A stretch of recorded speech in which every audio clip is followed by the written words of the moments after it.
C'est une phrase qui est magnifique, je trouve. La régénération se fait toujours dans le repos, jamais dans l'action. Et ce qui est paradoxal, c'est que on a l'impression de se faire du bien, on a l'impression d'avoir de l'énergie, souvent quand on est actif.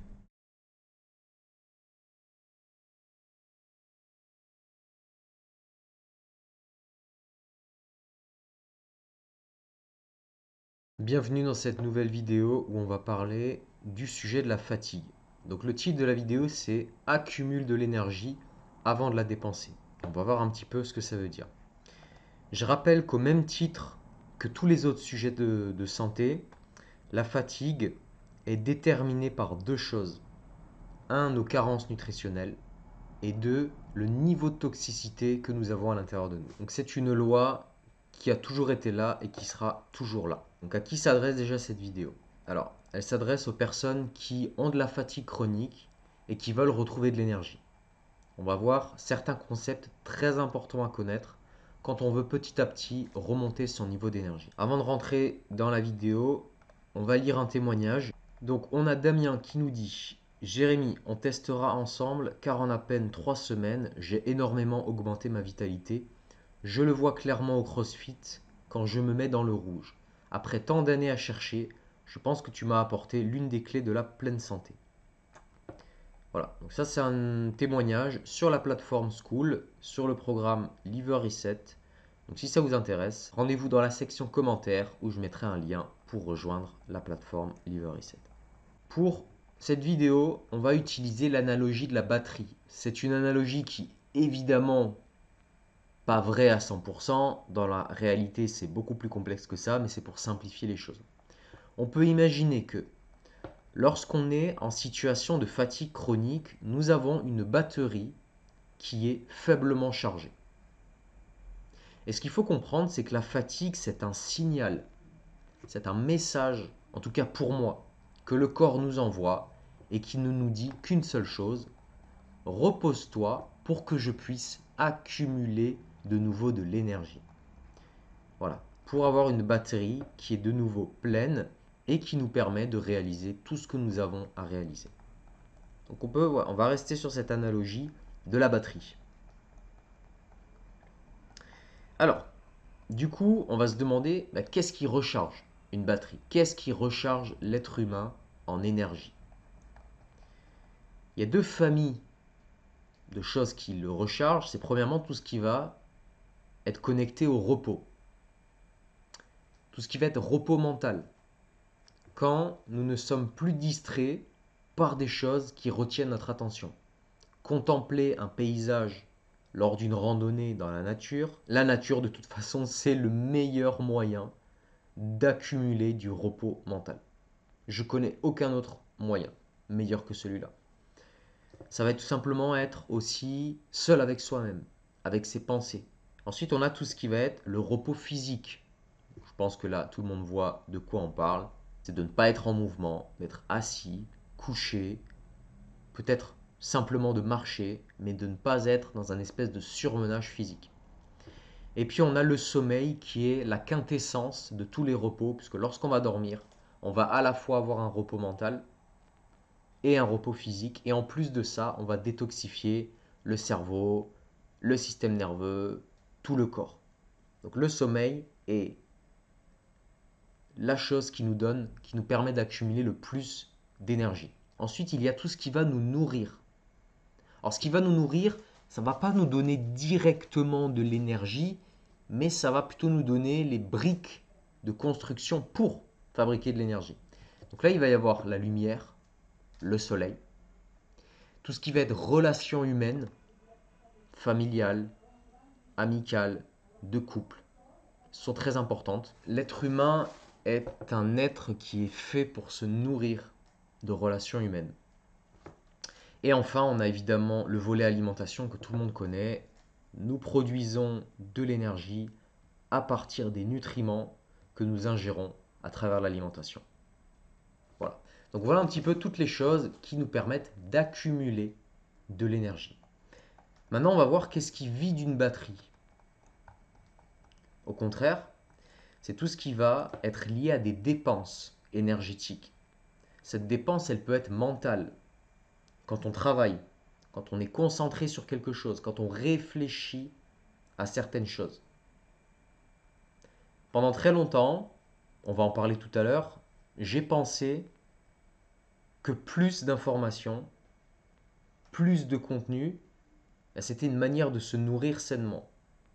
Aujourd'hui, j'ai un autre avis sur le sujet et on va voir tout à l'heure comment ça se décline. Mais surtout aujourd'hui, à l'ère des réseaux sociaux, je pense que ce n'est pas quelque chose à négliger. On a énormément de dépenses mentales aujourd'hui, des dépenses qu'on n'avait pas il y a 50, 100 ans. On est littéralement vampirisé mentalement toute la journée, notamment avec tout ce qui est numérique. On a évidemment tout ce qui est dépenses physiques. Voilà, le mot parle pour soi. Ça va être le sport, ça va être les déplacements, tout ce qu'on doit faire pour se déplacer, pour bouger son corps, va évidemment nous provoquer de la dépense énergétique. Après, il y a tout ce qui va être lié aux adaptations. Quand il fait froid, on doit produire plus de chaleur. Quand il fait chaud, on doit se refroidir. Tous ces systèmes demandent une adaptation hormonale et nerveuse au corps. Et donc qui lui demande de la dépense énergétique. C'est-à-dire quand il fait froid et que vous devez produire plus de chaleur, vous demandez plus de boulot à certaines cellules de votre corps. Vous demandez plus de boulot à votre thyroïde. Et toutes ces cellules-là, elles utilisent de l'ATP, elles utilisent de l'énergie. Donc c'est de l'énergie en plus à produire. Ensuite, on a tous les stress. Et quand on dit stress, j'aurais pu ne pas le mettre puisque le stress, on peut imager ça par soit une dépense mentale, on est en voiture, quelqu'un nous klaxonne, il faut gérer ça mentalement, etc. Et on a aussi les stress physiques. Quand on est au sport ou quand on a un boulot manuel, voilà. Tout ça, ce sont des stress. Et ensuite, il y a les restrictions ou ce qu'on pourrait appeler le jeûne. Alors, je ne vais pas trop m'attarder sur ce sujet puisque j'ai fait une vidéo complète qui s'appelle le piège du jeûne intermittent. Vous la retrouverez facilement sur ma chaîne. J'ajoute juste une petite chose par rapport à ça. Le piège, si je puis dire, du jeûne, hein, ou on va dire, on va appeler ça le piège, c'est un petit peu péjoratif, mais on va appeler ça le paradoxe, c'est qu'en fait le jeûne vide notre batterie, mais nous donne l'impression que nous avons de l'énergie, par notamment la sécrétion d'hormones de stress, qui est une énergie de survie et pas une énergie d'abondance. Voilà. Donc ça, c'était important aussi de le mettre dans cette partie des adaptations, le jeûne. Voilà, donc on a fait un petit tour d'horizon des choses qui vident une batterie et des choses qui la remplissent. Maintenant, j'aimerais partager deux citations sur le sujet de l'énergie. Alors, il y a une première citation qui nous vient d'Albert Mosseri, qui était un hygiéniste français, dans son livre Les lois de la nature vivante, qui nous dit « La régénération se fait toujours dans le repos, jamais dans l'action ». C'est une phrase qui m'a marqué la première fois que j'ai lu ce livre et que je cite régulièrement quand je veux parler d'énergie, parce que c'est une phrase qui est magnifique, je trouve. La régénération se fait toujours dans le repos, jamais dans l'action. Et ce qui est paradoxal, c'est que on a l'impression de se faire du bien, on a l'impression d'avoir de l'énergie, souvent quand on est actif. Quand on fait du sport, on a les endorphines, on a les hormones de stress, on se dit waouh, là j'ai la patate, là je suis en train de me faire du bien. Oui, bien sûr, on est en train de se faire du bien pour tout un tas de choses, mais on est en train de vider notre batterie. Alors que c'est quand arrive le soir qu'on a les paupières lourdes, c'est quand on fait cette sieste un dimanche après-midi, après le repas, c'est quand on est fatigué que le corps est réellement en train de se régénérer.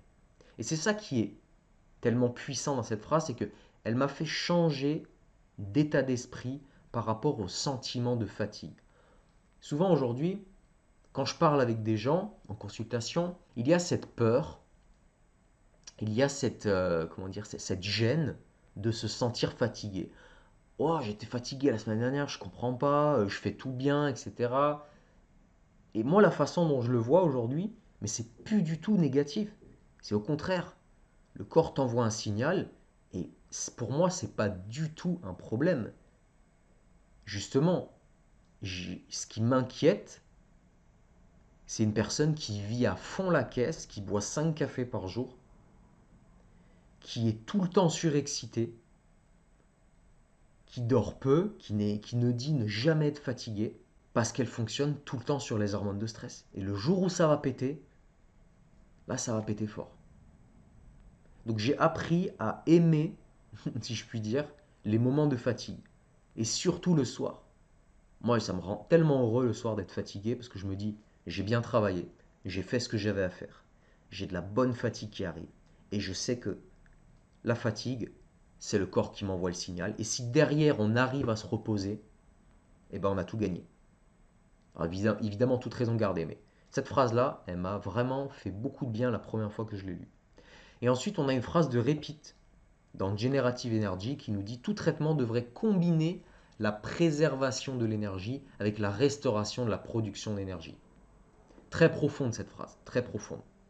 Combiner la préservation de l'énergie, donc ne pas gaspiller son énergie, c'est ce qu'on va voir tout à l'heure, et c'est ce qu'on a vu juste avant, éviter toutes les dépenses inutiles, avec la restauration de la production d'énergie. Donc là, c'est voilà, le cœur de toute la philosophie de Repeat, c'est de restaurer la production énergétique avec notamment une bonne nutrition, digeste, qui nous permet de relancer ce métabolisme.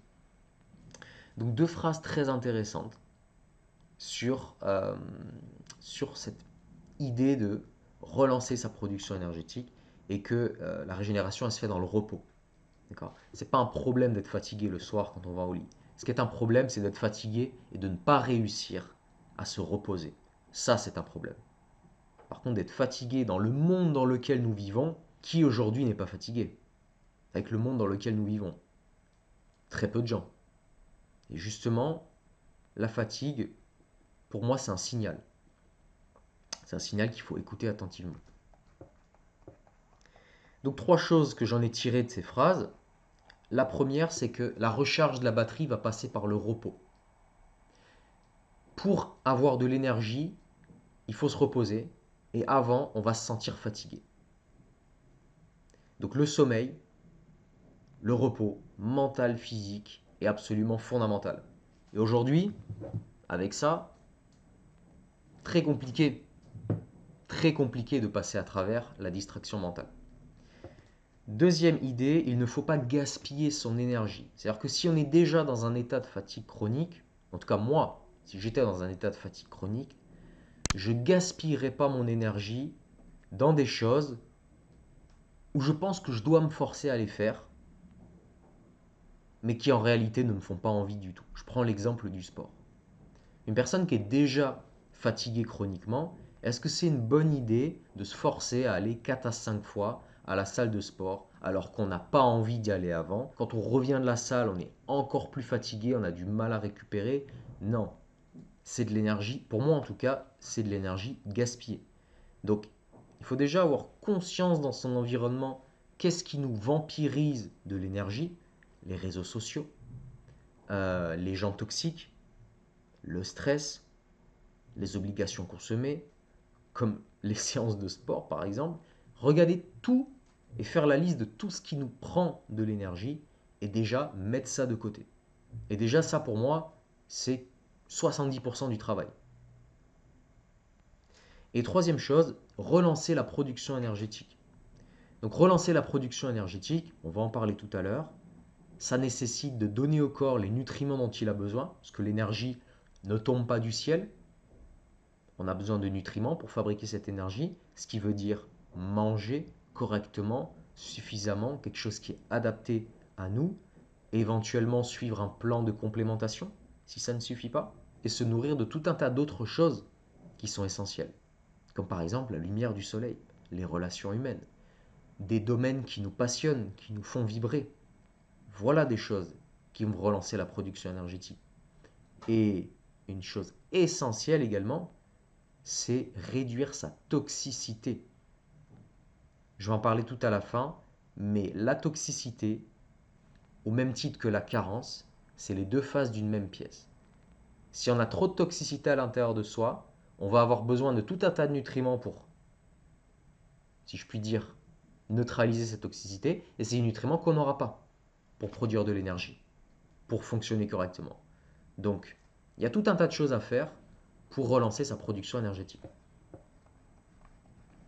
Donc là, ce que j'ai fait, c'est que on va prendre des exemples concrets au fur et à mesure d'une journée et on va donner des exemples de choses qui dépensent notre énergie et des choses qui nous permettent de l'accumuler. Donc le matin, quand on se réveille, soit on prend un petit déjeuner, soit on fait le jeûne intermittent. Le petit déjeuner, alors ne nous donne pas d'énergie directement, mais nous donne des vitamines, des minéraux et des nutriments pour fabriquer de l'énergie plus tard. Alors que le jeûne intermittent nous fait puiser dans nos propres réserves, hein, ça c'est la vidéo que j'avais faite sur le jeûne intermittent, par l'intermédiaire d'hormones de stress qui nous fait croire que nous avons de l'énergie, enfin, qui produit de l'énergie à partir de nos réserves, sauf que là, on décharge notre batterie, là, on la recharge. Deuxième exemple, soit on garde son portable éteint jusqu'à midi, à part si on a besoin pour le boulot, ou alors on choisit déjà d'aller faire un tour sur les réseaux sociaux, de se filer un shot de dopamine. Regarder une connerie ou deux, enfin de temps en temps à sa pause, etc. Les réseaux sociaux vont capturer de l'énergie mentale, vont faire fonctionner notre cerveau. Hein, vous avez sûrement déjà vu ces images. Alors, je ne sais pas si c'est des IRM ou si c'est des scanners du cerveau qui montrent l'activité neuronale d'une personne qui regarde voilà, un film X ou qui regarde les réseaux sociaux par rapport à une personne qui lit ou une personne qui se trouve dans la nature. Donc tout ce qui est réseaux sociaux va induire une suractivation des voies neuronales. Et qui dit suractivation dit surproduction. Surproduction hormonale, surproduction de neurotransmetteurs. Et encore une fois, toutes ces choses-là, il faut les produire. Donc on se bouffe de l'énergie mentale. Pourquoi? Pour rien. En tout cas, pas pour rien, mais pour de la distraction. Donc encore une fois, tout ce que je dis là, je m'adresse bien à des personnes qui sont en fatigue chronique. Il y a plein de gens qui pourront faire ça, qui n'auront pas de problème. Moi, je m'adresse à des gens qui sont déjà en situation de fatigue chronique. Ou alors on garde le portable éteint jusqu'à midi, on se concentre sur ce qu'on a à faire. Si on n'a pas de travail à faire, on lit. On fait des choses en conscience, des choses de ses mains. Mais on évite la distraction et la vampirisation d'énergie mentale surdimensionnée. On peut choisir également quand vient l'heure des repas, soit de manger jusqu'à satiété et de couvrir ses besoins, soit de se restreindre, comme ça peut être le cas quand on fait des régimes. Quand on se restreint, on n'apporte pas tous les nutriments à son corps dont il a besoin et on vient dépenser, puiser dans cette batterie. Ensuite, on a le choix. On peut s'exposer au soleil tant que c'est agréable, nourrir notre corps des ondes électromagnétiques du soleil, qui sont absolument fondamentales pour tout un tas de processus. Le plus connu, la production de vitamine D, mais il y en a une infinité, comme la production d'énergie des mitochondries, tous les bienfaits de l'intégralité du spectre électromagnétique du soleil qui va réellement nous permettre de recharger notre batterie. Ou alors rester à l'intérieur et se priver de ce qui pourrait recharger cette batterie. Et encore une fois, quand on est fatigué, on peut, dans un cas, s'accorder une sieste ou une méditation ou une petite lecture pour recharger les batteries. Ou alors on peut choisir, comme je l'ai fait très longtemps, et comme il m'arrive de le faire, malheureusement comme tout le monde, de se vautrer sur le canapé, de se vautrer sur le lit et de regarder des vidéos YouTube. Alors même si c'est des choses instructives, c'est des choses qui vont nous permettre d'apprendre des choses, quand on est en état de fatigue chronique, on est déjà en train de courir après l'énergie. Et c'est pas du repos en fait que de se mettre, que de se coucher avec une distraction devant les yeux. Et encore une fois, je précise, c'est pour les gens qui sont en état de fatigue chronique. Il y a des gens qui font ça tous les jours et qui n'ont aucun problème. Et pour ce qui est adaptation, quand il va faire froid, on va avoir tout un tas, comment dire, de pratiques en naturopathie qui vont nous forcer à nous exposer au froid, alors qu'on a des personnes qui sont déjà frileuses, qui sont déjà en hypothyroïdie, donc ils vont demander à leur corps encore plus d'adaptation, ou alors on choisit de s'habiller chaudement, le temps de relancer sa thyroïde, de la préserver le temps qu'on relance la machine. Et enfin, c'est ce que je disais tout à l'heure avec le sport, si on est fatigué, au lieu d'aller à la salle de sport, de s'entraîner et de dépenser encore plus cette barre d'énergie qu'on a et de fonctionner aux hormones de stress, on va plutôt aller faire une marche ou se reposer quand on est fatigué. Et voilà, des choix comme ça, on peut en faire toute la journée. Toute la journée, en réalité, nous avons des choix. Nous avons des choix entre recharger la batterie ou la dépenser. Et c'est pas évident. C'est pas évident parce qu'on vit dans un monde où l'attention est la monnaie numéro une, notamment on le voit avec les réseaux sociaux. Notre temps, notre attention est ce que les entreprises recherchent le plus. Moi, je vois vraiment les choses comme un capital, comme un sablier. Et il y a des choses autour de moi, je dis comme moi je vois les choses, hein, qui essaient de me voler mon attention, qui essaient de me voler mon temps. Et donc je fais très attention à ce qui entre, à ce qui pénètre dans mon cerveau. Et voilà, je suis le premier à mettre des podcasts quand je fais la vaisselle, quand je prépare à manger, à écouter des choses, etc. Alors que je viens de passer 4 heures ou 5 heures à bosser sur un projet et que peut-être mon cerveau, il a peut-être besoin que je coupe les distractions et que je me concentre sur la fabrication de mon pain. En ce moment là, ça fait 1 ou 2 mois, je m'éclate. Je fais du pain au levain toutes les semaines, c'est génial, j'adore ça. Et encore, je le fais je le fais au Thermomix, etc. Donc c'est pas moi qui pétris la pâte pendant des heures. Mais rien que ça, rien qu'avoir une activité manuelle, je sens tout de suite qu'il y a quelque chose qui est différent. Et c'est pas pareil que de le faire en écoutant un podcast, etc. Parce que tu as toujours l'esprit qui est concentré sur ce que tu reçois comme information, puis tu n'es pas dans l'instant. Alors que quand on coupe tout, quand on mange, quand on fait quelque chose, quand on se repose, quand on coupe tout, c'est plus pareil. C'est plus pareil. Et si vous êtes dans une situation de fatigue chronique, moi je vous encourage à tester. Sur 1 ou 2 semaines, essayez de vous éloigner un maximum des distractions.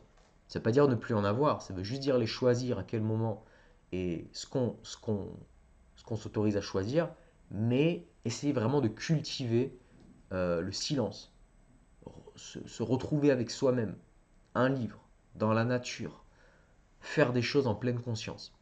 Et vraiment, ça change les choses. En tout cas, c'est mon ressenti. Donc, ce qu'il faut garder en tête, c'est que il faut accumuler l'énergie avant de la dépenser. C'est comme avec l'argent. Il faut accumuler l'énergie avant de la dépenser. Il ne faut pas vouloir d'abord la dépenser en allant au sport alors qu'on est fatigué, en se regardant 3 heures de vidéos, de podcasts, etc. alors qu'on a déjà du brouillard mental, etc.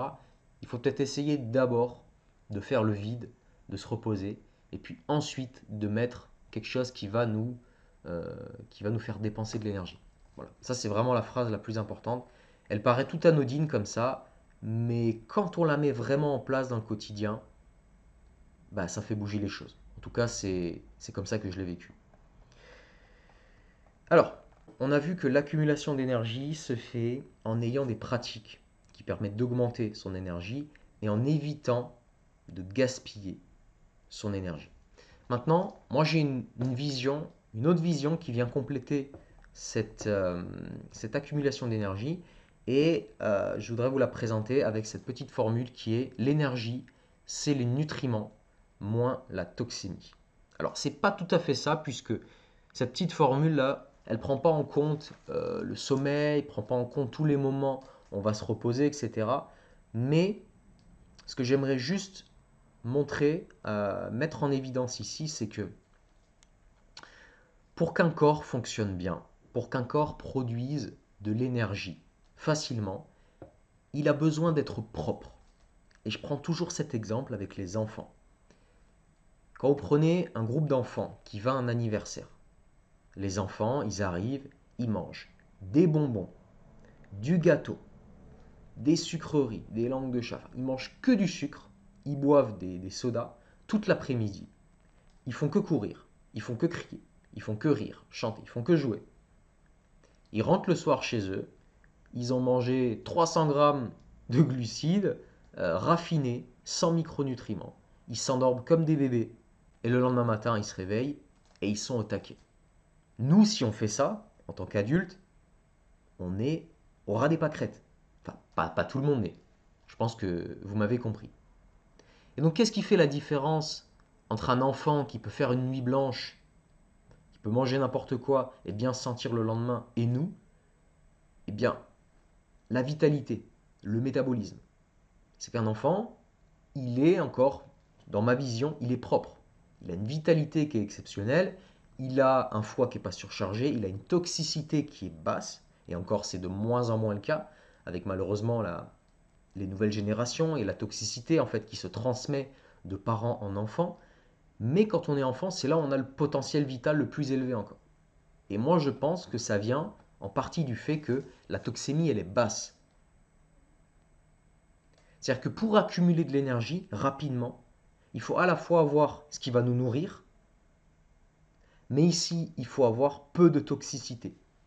Si on a très peu de toxicité, on peut s'en sortir même avec peu de nutriments. C'est ce qui explique que vous avez des gens qui fonctionnent fantastiquement bien, avec déjà très peu de nourriture, et avec une nourriture qui n'est pas si optimale que ça. Quand on regarde nos grands-parents, des fois, ils ne mangent pas ils mangent pas hyper sainement. Il y a plein de grands-parents aujourd'hui qui font leurs courses au supermarché, qui mangent pas bio, plein de pesticides, qui mangent des sucreries, etc. Voilà, des témoignages comme ça, vous allez sur Internet, YouTube, il y en a tout plein, hein. Des témoignages qui disent ouais, mais moi, en dessous des vidéos bien-être, etc., qui disent ouais, mais moi, ma grand-mère, elle met trois morceaux de sucre dans son café le matin, elle a 95 ans, etc. Donc, des exemples comme ça, on en a plein. Des gens qui n'ont pas forcément une alimentation hyper clean, etc. Oui, mais à côté, ils ont un niveau de toxémie qui est peut-être beaucoup plus faible que la moyenne. Et donc l'un dans l'autre, quand vous avez comment dire, un moteur qui est propre, même si vous ne lui mettez pas le meilleur carburant du monde, ben, il va fonctionner en fait. Alors qu'au contraire, si vous prenez un moteur qui est déjà un peu sale, usé, il va falloir du super carburant. Donc c'est un petit peu, voilà, ces deux parties de l'équation. C'est pour ça que je commence toutes mes vidéos par cette remarque. Carence nutritionnelle et toxémie. Et moi, dans ma vision de la production énergétique, il y a cet aspect toxémie qui est très important, puisque, moi je le dis en toute honnêteté, les gens avec qui je travaille, très souvent, ils n'ont pas un problème d'apport.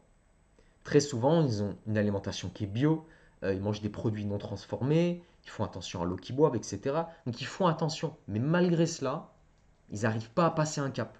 Ils n'arrivent pas à améliorer leur état de santé. Parce qu'à côté, il y a une toxémie qui est encore trop importante.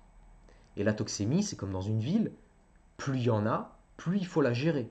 Et c'est le foie qui va la gérer. Et le foie, il est important pour une infinité de réactions, notamment la conversion des hormones thyroïdiennes. Donc si vous avez un foie qui est surchargé parce qu'il y a trop de toxines à gérer, vous allez peut-être avoir un problème de conversion d'hormones thyroïdiennes. Donc vous allez peut-être avoir un problème d'hormones stéroïdes. Donc en global, vous allez peut-être avoir un problème d'accumulation d'énergie. J'espère que j'ai réussi à vous faire sentir ce lien entre toxémie et production d'énergie, parce que là, il y a vraiment quelque chose à comprendre. Il y a vraiment quelque chose de très important à comprendre, parce que je le redis encore une fois, et c'est mon expérience, hein, je vous la partage. Aujourd'hui, il y a beaucoup de gens qui ont une alimentation saine, bio. Ils mangent des fruits, des légumes, de la viande. Ils ne mangent pas de produits transformés, mais qui n'arrivent pas à améliorer leur santé. Comment ça se fait? Parce qu'on ne travaille que d'un côté de l'équation. Voilà un peu ce que je voulais vous partager. Alors maintenant, déjà, si t'es arrivé jusqu'ici, bravo d'avoir suivi la vidéo jusqu'au bout. Ça montre que tu es prêt à investir du temps pour trouver une solution à ton problème. Si tu veux retrouver une énergie optimale, si tu es dans une situation de fatigue chronique, que malgré le fait que tu manges bio, que tu fasses attention, les choses ne s'améliorent pas, eh bien, moi, je te propose de répondre à un questionnaire en description de cette vidéo. En fonction de tes réponses, tu auras une proposition de ma part. Donc, c'est vraiment en fonction des réponses que tu vas donner que tu vas recevoir une proposition pour qu'on puisse soit directement travailler ensemble, soit discuter de ta situation si je sens que voilà, il y a besoin peut-être d'un petit peu plus. Voilà, donc je te laisse répondre à ce questionnaire en description de la vidéo, ce sera le premier lien, et on discutera de ce que tu peux faire pour retrouver une énergie optimale et pouvoir enfin accomplir tout ce que tu as envie d'accomplir dans ta vie. Merci d'avoir suivi la vidéo jusque-là, et je vous dis à la prochaine sur Vitali TV. Au revoir.